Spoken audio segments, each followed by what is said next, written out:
अरशद शरीफ कत्ल केस में तस्वीरें नशर करके कामरान शाहिद के शो में सहाफती इक़दार की धज्जियां उड़ाई गईं। शहीद अरशद शरीफ के बच्चों और अहले खाना पर क्या गुजरी होगी, उन्हें क्या ख्याल नहीं किया गया। अरशद शरीफ की वालदा ने पोस्टमार्टम रिपोर्ट के लिए हाई कोर्ट से रुजू कर रखा है। रिपोर्ट आज मिलना थी। बोल न्यूज़ के पास भी बहुत सी मालूमात हैं, लेकिन खबर चलाने से पहले दस्तावेज़ का इंतज़ार किया जा रहा था। कामरान शाहिद के पास तस्वीर कहाँ से आईं, तस्वीरें नशर करने का मकसद क्या है। वज़ीर आज़म ने भी तहकीकाती कमीशन के लिए सुप्रीम कोर्ट को दरख्वास्त कर रखी है। अगर तस्वीरें पेश करना ही थीं तो कमीशन में पेश की जानी चाहिए।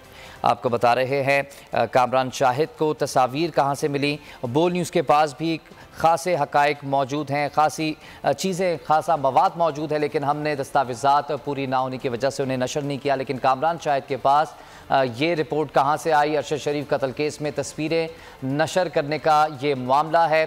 शहीद सहाफ़ी अरशद शरीफ की तस्वीर शेयर की गई। कामरान शाहिद के शो में सहाफ़ती अक़दार की धज्जियाँ उड़ाई गईं। कामरान शाहिद ने अपने शो में तस्वीर शेयर की।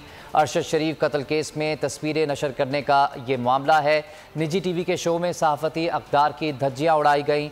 उनके अहले खाना और बच्चों पर क्या गुजरी होगी। अरशद शरीफ की तस्वीर नशर करके कोई ख्याल नहीं किया गया। निजी टीवी के शो में सहाफ़ती अक़दार की धज्जियाँ उड़ाई गईं। अरशद शरीफ के बच्चों और अहले खाना पर क्या गुजरी होगी।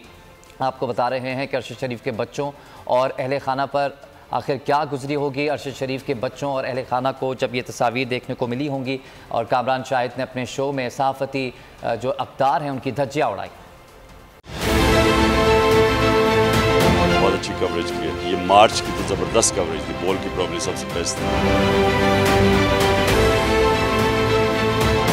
सबसे ज्यादा रील्स और सबसे ज्यादा रेटिंग के साथ बोल रहा नंबर 1। सब्सक्राइब करें और बेल दबाएं ताकि कोई खबर रह न जाए।